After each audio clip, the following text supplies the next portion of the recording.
ఈ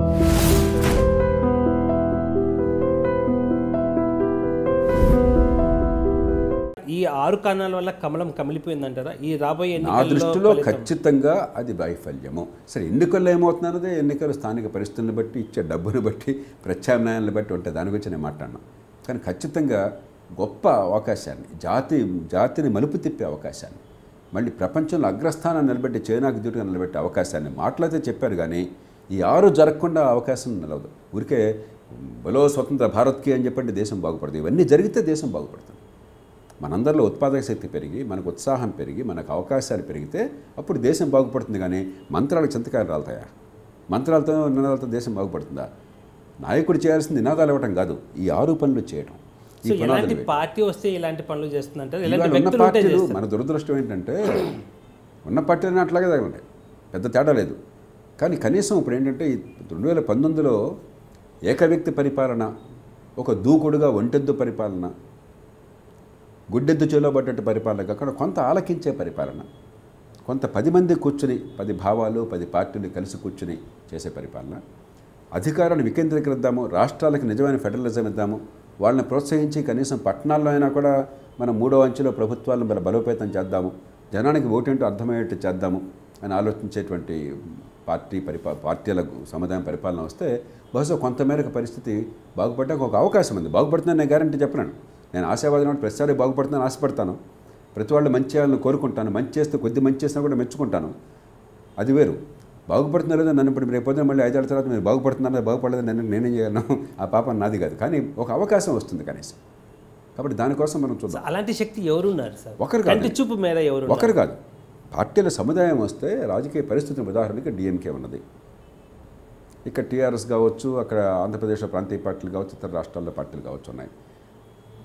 ఇవాళ ఏమవుతుంది, రాష్ట్రాల్లో నాయకుల మీదేమో ప్రజలు పూర్తిగా భారం పెడుతున్నారు. ఓటు వేసేది రాష్ట్రాల్లో నాయకులను చూసి. అందుకనే పంచాయతీ నుంచి పార్లమెంటు దాకా ఒక రాష్ట్రంలో ఒకే తీరున ఓట్లు పడుతున్నాయి. ప్రజలు జాతీయ స్థాయికి ఒక రకంగా, రాష్ట్రంలో ఒక రకంగా ఆలోచించట్లా, ఒకే రకంగా ఓట్లు పడుతున్నాయి. అంటే ఏంటి, మంచికో చెడుకో ప్రజల దృష్టిలో రాష్ట్ర శాసనసభ, రాష్ట్రము రాజకీయానికి కేంద్ర బిందువు అనుకుంటున్నారు వాళ్ళు. అలాంటప్పుడు భారం వాళ్ళది, చేయకపోతే నష్టం వాళ్ళది, ఎన్నికలు ఓడిపోయేది వాళ్ళు.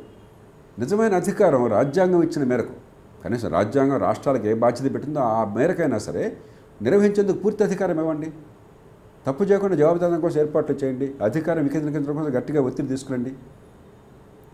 ఆ వ్యవస్థ నిర్మాణానికి అవకాశాన్ని ఇవ్వండి రాజ్యాంగ స్థూల పరిధి లోపల. అప్పుడేమవుతుంది, కొన్ని చోట్ల మంచి జరగడం మొదలెడుతుంది. దాన్ని చూసి ఇంకోళ్ళు నేర్చుకుంటారు. అంత కేంద్రీకరించడం వల్ల దేశం నాశనం అవుతుంది. కాబట్టి వీళ్ళందరూ కలిస్తే కనీసం ఆ రకమైన మార్గానికి దోహదం చేసినట్టయితే రేపు పొద్దున కొత్త శక్తులు వస్తాయి, కొత్త నాయకత్వం వస్తుంది. మీకు హైదరాబాద్లోనో, తిరుపతిలోనో, లేకపోతే మరో ఊళ్ళోనో సమర్థమైన వాళ్ళు, యువతలో బ్రహ్మాండమైన వాళ్ళు ఉన్నారు. ఎంతో ఆదర్శమైన వాళ్ళు నాకు ప్రతిరోజు నాకు కనిపిస్తారు, కొన్ని వందల మంది కనిపిస్తారు. చెన్నై నుంచి నాకు ఒక కుర్రాడు ఫోన్ చేస్తున్నాడు రోజున.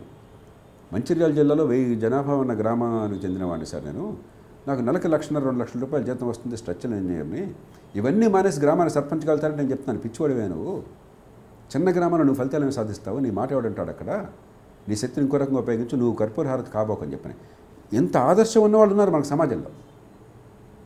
కానీ వాళ్ళు ఉపయోగించుకునేటువంటి వ్యవస్థ లేదు. వాళ్ళంతా శాస్త్రం తయారు చేసే స్థాయికి పోలేరు కదా. అందుకనే ఎమ్మెల్యే ఎంపీ తర్వాత చూద్దామండి. ఆ పట్టణంలో బాగుపడి ఏర్పాటు చేయండి. అవేర్నెస్ అయితే వచ్చినప్పటికీ పాలకులు సక్రమంగా లేకపోతే. చెప్పేది 3వ అంచె ప్రభుత్వం. ఆ పట్టణం ఒక చిన్న పట్టణం ఉంది, 25-30 వేలతో మీకు ఒక కౌంటీలాగా ఏర్పాటు చేయండి. ఉదాహరణకి ఒక గ్రామ పంచాయతీ చిన్నది సాధ్యం కాకపోతే 1000 సంస్థలు అక్కడ అధికారం పూర్తిగా ఇచ్చేసి ఇలాంటి వాళ్ళు రాబాబు నువ్వు దున్నుకో అని చెప్పండి. ఎంత అద్భుతం నాకు వస్తుంది చూడండి. పార్టీలు పక్కన పెట్టండి. అన్ని కులాల్లో, అన్ని వర్గాల్లో చదువుకున్న వాళ్ళు, మనసున్న వాళ్ళు, దేశం అంటే ఆడుతున్న వాళ్ళు ఇంకా ఉన్నారు. చాలామంది చదువు చెడగొట్టినా కూడా కొంతమంది మనం నాశనం చేస్తున్నా చదువుకున్న వాళ్ళు ఉన్నారు, కొంచెం తెలివి పెరిగిన వాళ్ళు ఉన్నారు, సమాజం గురించి ఆలోచిస్తున్న గుండె ఉన్న వాళ్ళు ఉన్నారు. వాళ్ళందరూ హతాశరయ్యేట్టు చేస్తున్నాం. ఇక ఇది లాభం లేదనే పరిస్థితి తీసుకొచ్చాం మనం.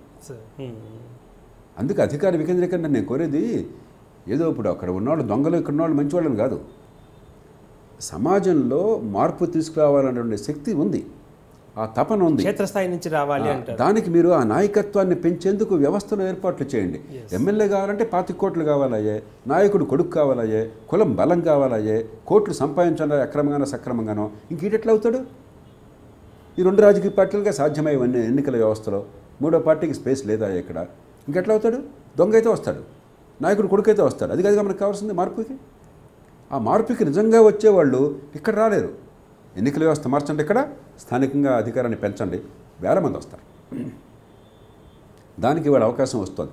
2019 ఎన్నికలు ఎవడు గెలిచాడు ఎవడోడాడు కాకుండా వ్యవస్థ మార్చడానికి ఈ సంక్షోభం ఒక అవకాశంగా వస్తుంది. దాన్ని ఉపయోగించుకుంటాను ఆశిద్దాం మనం. For more videos, subscribe to iDream. iDreamను సబ్స్క్రైబ్ చేయండి. And loads of fun entertainment and content. Do watch iDreams. Do subscribe iDream Media. దయచేసి iDreams మీరు సబ్స్క్రైబ్ చేయాల్సిందిగా నేను కోరుతున్నాను. I am Dr. Nayak, DT Nayak. For more videos, please subscribe to iDream. Please subscribe iDream News. Please subscribe iDream. Please subscribe iDreams. మీరు చూస్తున్నారు iDream News.